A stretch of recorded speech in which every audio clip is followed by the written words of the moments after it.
ये है nothing phone 1, nothing का पहला स्मार्टफोन। वर्ल्ड क्लास मार्केटिंग और एक बहुत ही एक्सपीरियंस लीडर की नज़रों के नीचे बने इस फ़ोन ने मुझे कंफ्यूज कर दिया है। क्या एक अच्छा फ़ोन है, क्या ये बुरा फ़ोन है? एंड आई गेस आप भी इसी सवाल का जवाब जानना चाहते हैं। तो इस वीडियो में बिना किसी देर के चेक करते हैं if this anything to this nothing.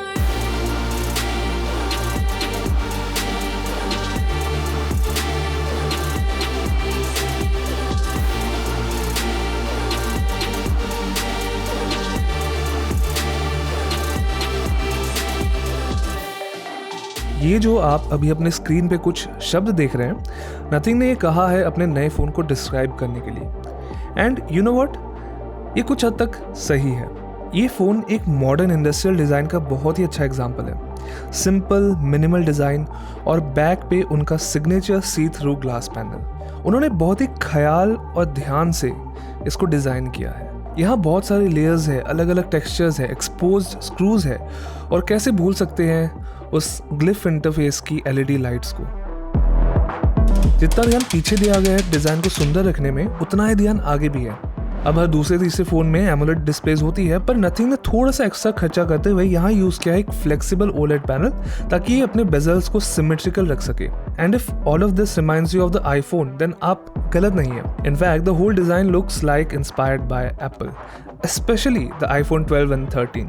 And यहाँ तक कि पीछे ग्लिफ इंटरफेस की लाइट्स भी एप्पल के लोगों की तरह दिखती है। अब क्या ये कोइंसिडेंस है या जानबूझ के की गई गलती, ये डिसाइड करना हम कॉन्स्पिरेसी थ्योरिस्ट पे छोड़ देते हैं। अब ये बहुत ज़्यादा छोटा फ़ोन नहीं है, ये थोड़ा सा बड़ा फील होता है हाथों में, लेकिन अपने साइज़ और वेट के हिसाब से एक्चुअली हल्का फील होता है। बाकी इन टर्म्स ऑफ लुक्स ये कुछ बाकी फ़ोनों की तरह ज़रूर दिखता है, लेकिन कुछ इसके स्पेशल एलिमेंट्स है जो इसको थोड़ा सा अलग ज़रूर बनाती है। द डिस्प्ले इज़ गुड, हर बेसिक स्पेक यहाँ पे कवर्ड है, और फ्लैट डिज़ाइन की वजह से यूजेबिलिटी भी काफ़ी अच्छी है। इसके बेजल्स थोड़े बड़े हैं, 20:9 होने के बावजूद भी फ़ोन हाथ में थोड़ा सा चौड़ा फील होता है just because of its bezels. But otherwise the screen is of actually good quality. यहाँ पे सनलाइट लेजिबिलिटी या फिर जो ओवरऑल ब्राइटनेस है स्क्रीन की, वो थोड़ी सी और हो सकती थी। ऑनेस्टली स्पीकिंग, इस प्राइस रेंज में इससे कहीं ज़्यादा बेटर डिस्प्लेस वाले फ़ोन भी अवेलेबल हैं, but this is not bad at all. Overall performance above average है, and it's also an adaptive refresh rate display. तो ये 60 हर्ट्ज, 90 हर्ट्ज और 120 हर्ट्ज पे स्विच कर सकता है, लेकिन हमारी टेस्टिंग के टाइम में ज़्यादातर 120 पे ही रहा, 60 और 90 पे कम ही गया। अब नथिंग स्पेक्स वाले पॉइंट से compete नहीं कर रहा, but rather it's relying on clean and optimise software. मुझे अपनी आंखों पे यकीन नहीं हुआ जब मैंने अपने स्क्रीन पे मौज, नेटफ्लिक्स, फेसबुक, डेली हंट जैसे ऐप्स नहीं देखे। It felt like a dream. ये बेस्ड है नथिंग OS पे, which is a very light skin, जो ऑलमोस्ट स्टॉक एंड्रॉयड 12 की हूबहू कॉपी है। Almost feels like I am using a pixel device. या बहुत ही ज़्यादा माइनर कस्टमाइजेशन है, लेकिन बहुत ही टेस्टफुल कस्टमाइजेशन है, with fonts, sounds, small animations, widgets etcetera. अब देखो, चीज़ ऐसी है कि मुझे स्टॉक एंड्रॉयड इतना पसंद नहीं है। वेट कर लो, पहले पूरी बात सुन लो। पिक्सल एक्सपीरियंस, नथिंग OS या फिर MIUI, Realme OS, इन सब से जब कंपेयर करते हो, यहाँ पे थोड़ी कमी लगती है फीचर्स की। अब मैं जानता हूँ ये पॉइंट हर किसी के लिए अलग अलग है, हर किसी को अलग टाइप का OS पसंद है, लेकिन मुझे लगता है कि थोड़े और features, extra features, additional features आप कह सकते हैं, और ज़्यादा हो सकते थे। मैं ब्लोटवेयर की बात नहीं कर रहा, मैं बस एक quality of life, official settings वगैरह की बात कर रहा हूँ।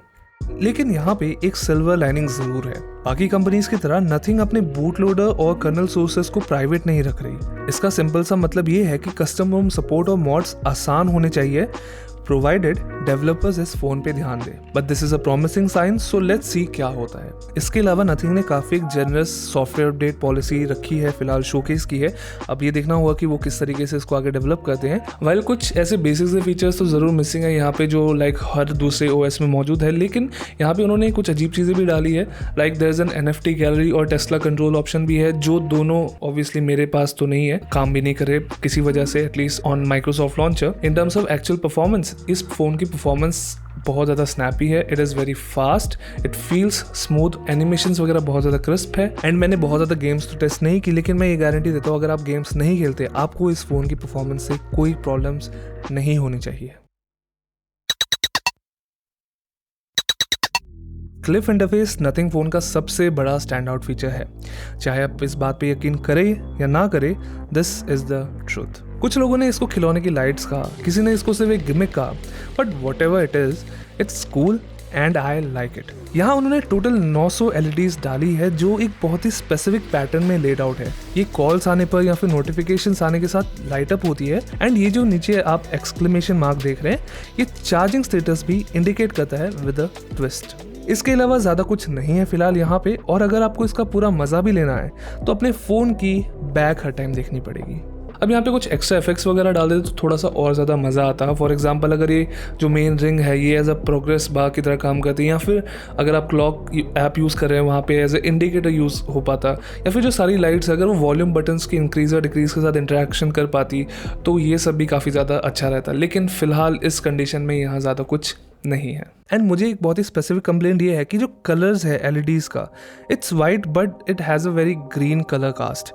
मुझे एक और कंप्लेंट है यहाँ पे, मुझे अभी तक समझ नहीं आया कि ये जो लाइट्स है ये एक्चुअली किस तरीके से साउंड से कनेक्ट होती है। फॉर एग्जांपल, मतलब किस साउंड फ्रीक्वेंसी से कौन सी लाइट जलती है। फॉर एग्जांपल, जब मैं अगर कोई कस्टम रिंगटोन लगाता हूँ तो लाइट्स अपने मूड पे चल रही होती है, रिंगटोन अपने मूड पे चल रही होती है, उनके बीच में कोई कनेक्शन नहीं फील होता। जैसे दूसरी तरफ इनकी जो ऑफिशियल रिंगटोन्स हैं वो सारी तो बहुत अच्छी तरह इंटीग्रेटेड है विद द लाइट्स। लेकिन अगर आप कस्टम रिंगटोन्स वगैरह अप्लाई करना चाहते हैं, फिर एज अ म्यूजिक विजुअलाइजर इसको यूज़ करना चाहते हैं, तो ये थोड़ा सा कनेक्टिव नहीं दिखता। And you know what, it should be more prominent अगर आप इस फीचर को इंटरफेस कहने वाले हैं। फॉर एग्जाम्पल, जब हमने फ़ोन को पहली बार सेट किया था, ऑलमोस्ट एंड तक कोई इंडिकेशन नहीं था कि इस फ़ोन में लाइट्स चमकती भी हैं। इनफैक्ट जब आप फ़ोन को रीस्टार्ट करते हैं, बूट अप करते हैं, तब भी कोई लाइट नहीं जलती, जो अजीब है because this is your most important feature, और यही बूट अप के टाइम एज अ सिग्नेचर नहीं काम करती। अब सच कहूँ तो ये ग्लिफ इंटरफेस मुझको अच्छा लगा। यस, यहाँ पे कुछ कमियां हैं या फिर जो इसकी इंटीग्रेशन है वो भी पूरी तरह अच्छी नहीं हुई है, लेकिन ये एटलीस्ट कुछ डिफरेंट करने की कोशिश है और थोड़ा सा ज़रूर इसको स्पेशल टच देती है। लेकिन फिर भी बड़े भारी दिल के साथ कहना पड़ रहा है कि करंटली जिस कंडीशन में ये है, जिस टाइप की इम्प्लीमेंटेशन यहाँ पे है, वो बहुत ज़्यादा इम्प्रूव हो सकती थी। जल्दी से थोड़े और हार्डवेयर फीचर्स की बात कर लेते हैं। Haptics on this phone are really good, crisp है और लाउड भी है। कस्टम में रिंगटोन्स के साथ और भी ज़्यादा मज़ेदार है सब कुछ। अब फ़ोन के पीछे इन्होंने इतनी सारी कलाकारी की है, वो इसलिए की है ताकि वो शोकेस कर सके अपने 15 वॉट के वायरलेस चार्जिंग सपोर्ट को। साथ ही रिवर्स वायरलेस चार्जिंग भी सपोर्ट करते, तो इनकेस आप नथिंग ईयर 1 के ओनर है तो आप इसके साथ इसको पेयर करते हैं। इस दौरान वो जो LED रिंग है वो भी चमकती है, एंड आई विश वो एज अ स्टेटस इंडिकेटर या चार्जिंग इंडिकेटर की तरह काम कर पाती उस टाइम पे। एंड चार्जिंग से याद आया, एप्पल की छत्रछाया में रहते हुए कैसे कोई कंपनी बॉक्स में चार्जर प्रोवाइड कर दे। So we paid the money and got the official Nothing charger, जो 45 वॉट्स का है और आई थिंक सबसे कूलेस्ट लुकिंग चार्जर अवेलेबल है मार्केट में। अजीब बात यह है कि जो फ़ोन है वो सिर्फ 33 वॉट्स तक की चार्जिंग सपोर्ट करता है। अब कई सिनेरियोज में ये चल जाएगा, लेकिन जब हम लोग मार्केट को कंसिडर करते हुए दूसरी कंपनीज के ऑप्शंस को कंसिडर करते हैं तो 45 वॉट, 55 वॉट, 60 वॉट या फिर मे बी 90 वॉट्स भी बिल्कुल नॉर्मल हो चुका है अब। तो उस केस में यस, थोड़ा सा मिसिंग फीचर ज़रूर लगता है ये। अब मुझे इस चीज़ की श्योरिटी नहीं है, लेकिन अगर मैं गलत नहीं हूँ तो स्पेसिफिकेशंस के अकॉर्डिंगली इस फ़ोन की बैटरी का साइज़ है 4500 mAh। लेकिन जब मैंने किसी सॉफ्टवेयर वगैरह के थ्रू चेक किया, स्पेसिफिकेशंस वगैरह चेक की, तो वहाँ पे सिर्फ 4350 mAh शो कर रहा था। एंड अब मुझे ये नहीं पता कि ये कोई बग है या फिर नथिंग एक्चुअली कोई यहाँ पे घपला कर रही है। अगर किसी को कन्फर्मेशन है इसके बारे में तो प्लीज़ कमेंट्स में मुझे बताना। As for the battery backup, this was fine overall, मतलब मुझे 6 घंटे तक का स्क्रीन ऑन टाइम मिल रहा है फॉर मीडियम एवरेज यूज़। इस फ़ोन का स्टैंड बाय टाइम इतना अच्छा नहीं है। जो मेरा अभी तक एक्सपीरियंस है वहाँ काफ़ी जल्दी चार्ज लूज़ कर जाता है ओवरनाइट, तो मुझे अगले दिन फिर से चार्ज करना पड़ता है। And paired with the slow charging ये थोड़ा सा ज़्यादा फ्रस्ट्रेटिंग हो जाता है। आई होप वो लोग पावर मैनेजमेंट या फिर बैटरी सेविंग से रिलेटेड वगैरह कुछ अपडेट वगैरह इसमें डालें तो ताकि ये प्रॉब्लम थोड़ी कम हो सके। यहाँ पे 2 इंपॉर्टेंट चीज़ें मिसिंग हैं जो कुछ लोगों को ज़रूर परेशान कर सकती है। First of all, there is no micro SD card, तो कोई एक्सपेंशन नहीं। अब यहाँ पे इंग्रेस प्रोटेक्शन बहुत ज़्यादा हाई एंड नहीं है, यहाँ पे सिर्फ IP53 रेटिंग है, और बाकी अगर देखा जाए तो IP68, IP67 जैसी रेटिंग्स तो मैं ज़रूर कंसिडर करता हूँ इस टाइप के प्राइस रेंज के लिए, लेकिन यहाँ पे वो ऑप्शन मिसिंग है। थोड़ी सी बात ऑडियो की भी कर लेते हैं। यहाँ पे कोई हेडफोन जैक नहीं है, सो अनफॉर्चुनेटली हम कुछ अच्छे हेडफोन्स इसके साथ नहीं टेस्ट कर सकते, विच इज़ डिसअपॉइंटिंग, बट क्या ही कर सकते हैं। The speakers are above average, ये काफ़ी ज़्यादा लाउड है थोड़ा सा बेस भी है, लेकिन यहाँ पे थोड़ा सा बैलेंस कम है। मतलब जो ईयरपीस स्पीकर है उसकी वॉल्यूम काफी कम है compare to the main speaker. इसकी वजह से जो स्टीरियो इफेक्ट है वो थोड़ा कम फील होता है। अब यहाँ पे एक बग है, जो हमारे स्पीकर्स हैं वो डेडिकेटेडली लेफ्ट या राइट चैनल्स के लिए, फॉर एग्जांपल जो ईयरपीस वाला स्पीकर है वो सिर्फ लेफ्ट साइड वाली साउंड्स प्ले करेगा एंड नीचे वाला राइट साइड वाली। तो इसकी वजह से क्या, अगर आप लैंडस्केप में फ़ोन को रोटेट करते हो साउंड कभी कभार अपोजिट एंड से आती है। आई होप ये सॉफ्टवेयर से ठीक हो जाए प्रॉब्लम, अगर नहीं तो ये काफ़ी ज़्यादा प्रॉब्लम होने वाली है। ये रहा आपके सुंदर कानों के लिए एक सुंदर सा साउंड सैंपल।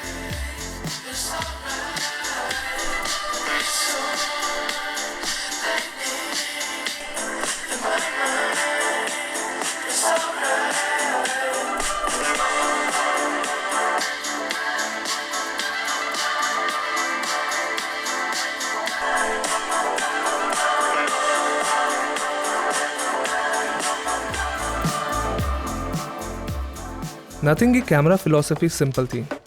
4 मीडियोकर कैमरास डालने के बजाय सिर्फ 2 हाई क्वालिटी कैमरास। यहाँ पे 2 50 मेगापिक्सल के कैमरास है, एक नॉर्मल वाइड सोनी का IMX766 सेंसर वाला और एक सैमसंग का JN1 अल्ट्रा वाइड सेंसर जो एज अ मैक्रो कैमरा भी काम कर सकता है। अब ये तो है रॉ स्पेक्स की बात, लेकिन सारी बात आती है कि इमेज प्रोसेसिंग कैसी है, and as a first time company ये उनके लिए और भी ज़्यादा इम्पोर्टेंट था। लेकिन इसकी बात करने से पहले बात करते हैं कैमरा ऐप की। And I was a little disappointed to see कि एक बहुत ही बेसिक कैमरा ऐप है और मैंने ये नोटिस किया कि जो ऐप है उसमें शटर लैग है थोड़ा सा। आप जब एक्चुअली क्लिक करते हैं उसके आधे सेकंड बाद फोटो खींचती है। So maybe it was because of the sound effect या फिर एक्चुअल प्रॉब्लम है कुछ ऐप में, I am not sure about it. And ये दिखाने के लिए नथिंग बहुत ज़्यादा सीरियस है अपने फोटोग्राफी और वीडियोग्राफी के लिए। उन्होंने इंक्लूड किया है एक रेड टेली लाइट, जो सच बताऊं काफ़ी ज़्यादा यूजफुल है अगर आप व्लॉगिंग करना पसंद करते हैं। इसके अलावा जो ये ग्लिफ लाइट्स हैं आप इनको फिल लाइट की तरह भी यूज़ कर सकते हैं और खासकर क्लोजअप शॉट्स में काफ़ी ज़्यादा हेल्पफुल होता है।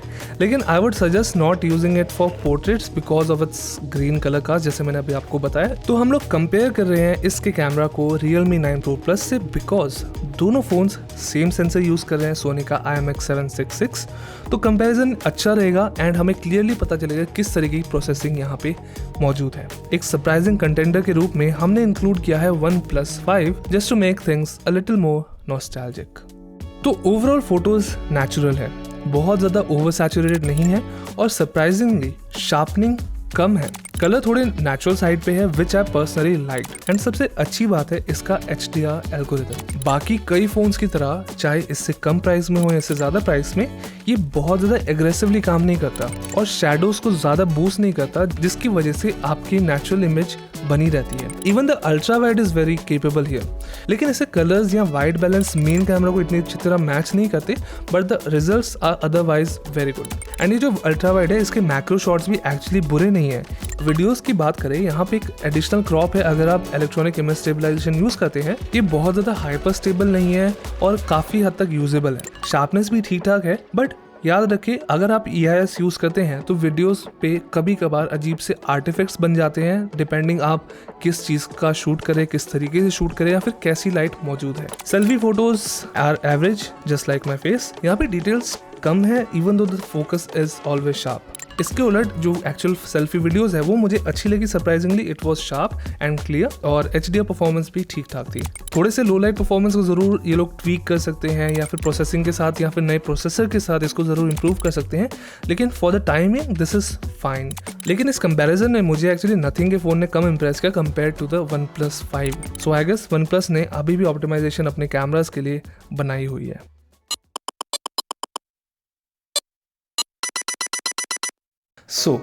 अब बारी है कंक्लूजन की। अगर इसके बेस मॉडल की बात करें तो इसका प्राइस स्टार्ट होता है अप्रॉक्सीमेटली 32,000 से, और अगर टॉप मॉडल की बात करें तो 38-39,000 तक पहुंच जाता है। एंड उसके साथ आपको चार्जर या फिर केस पे भी एक्स्ट्रा खर्चा करना पड़ सकता है। अगर सिर्फ प्राइस को देखें, यस ये अपने प्राइस को स्पेक्स के साथ तो जस्टिफाई नहीं करता, लेकिन स्पेक्स हर चीज़ बयान नहीं करती। क्या एक ओवर हाइप्ड फ़ोन था? Yes it was. क्या एक ओवर प्राइस्ड फ़ोन है अगर हम लोग स्पेक्स को कंसिडर करते हैं? Yes it is. लेकिन क्या ये ख़राब फ़ोन है? Well the answer is no. जैसे मैंने थोड़ी देर पहले कहा था, नथिंग स्पेक से ज़्यादा यूज़र एक्सपीरियंस या फिर एक फिजिकल एक्सपीरियंस पे ज़्यादा ध्यान दे रही है, एंड दैट्स ट्रू। जब आप इसके UI को यूज़ करते हैं या फिर इसके जो फिजिकल इंटरेक्शन है फ़ोन के साथ, वो सारी चीज़ें बहुत ही ज़्यादा टॉप नॉच है। ओवरऑल ये एक अच्छा स्मार्टफोन है। यहाँ पे अच्छा UI है, यहाँ पे अच्छी बिल्ड क्वालिटी है, यहाँ पे ठीक ठाक से कैमराज है जो काफ़ी ज़्यादा वर्केबल है और अपडेट्स के साथ और भी ज़्यादा इंप्रूव हो सकते हैं, एंड ओवरऑल अपडेट सिस्टम भी इन्होंने अच्छा प्रॉमिस किया है। तो ये सारी चीज़ें इसको एक अच्छा स्मार्टफोन बनाते, चाहे इसका प्राइस थोड़ा सा ज़्यादा क्यों ना हो। एंड ऑब्वियसली मैं ये फ़ोन हर किसी को रिकमेंड नहीं करूँगा। एक ऐसे यूज़र को जिसको बहुत ज़्यादा लंबी बैटरी लाइफ चाहिए या फिर बहुत ज़्यादा अच्छे कैमरा चाहिए या बहुत ही ज़्यादा फास्ट गेमिंग परफॉर्मेंस चाहिए, देन यस ये फ़ोन आपके लिए नहीं है। अब देखो, जब कोई नई कंपनी नए प्रोडक्ट्स लॉन्च करती है तो हमेशा कुछ ना कुछ हर्डल्स ज़रूर रहते हैं। यहाँ पे भी नथिंग के क्वालिटी कंट्रोल पे सवाल उठाए जा रहे हैं कि क्या ये खराब स्क्रीन्स प्रोवाइड कर रहे हैं, क्या इनके वाइब्रेटर मोटर्स खराब हो रहे हैं या फिर डेड पिक्सल्स निकल रहे हैं, एंड इसी वजह से अपने प्रिकॉशन के साथ ही इसको परचेज करें, because that's a risk you will have to take. बाकी जिस पर्सन का ये फ़ोन था, ये नथिंग फ़ोन 1, वो एक्चुअली बहुत ही पुराने OnePlus के यूज़र थे, एंड जब उन्होंने नथिंग के एड्स वगैरह देखी तो वो काफ़ी ज़्यादा इंट्रीग्ड हुए उनकी मार्केटिंग स्ट्रैटेजी से। एंड रीज़न सिंपल है, बिकॉज नथिंग और OnePlus में काफ़ी ज़्यादा सिमिलैरिटीज़ है apart from the same founder. दोनों सेम हाइप मार्केटिंग के बेस है, दोनों ऐसे प्रोमिस कर रही है जो एक यूज़र एक्सपीरियंस को बढ़ाती है, एंड आई गेस नथिंग यहाँ पे थोड़ा बहुत सक्सेसफुल भी हुआ है इसके साथ। And I am curious to see किस तरीके से अपने नए प्रोडक्ट को डेवलप करते हैं, बिकॉज उन्होंने बेस तो एक अच्छा बना लिया है। अब देखना ये होगा कि हमें आगे कौन सा थिंग मिलता है। Thank you guys for watching this video. कोई भी क्वेश्चन हो आपको इस फ़ोन के रिलेटेड तो प्लीज़ कमेंट्स में ज़रूर बताना। बाकी लाइक शेयर सब्सक्राइब अपने स्वाद अनुसार करते रहे। मैं मिलूंगा आपको अगली बार। Till then bye.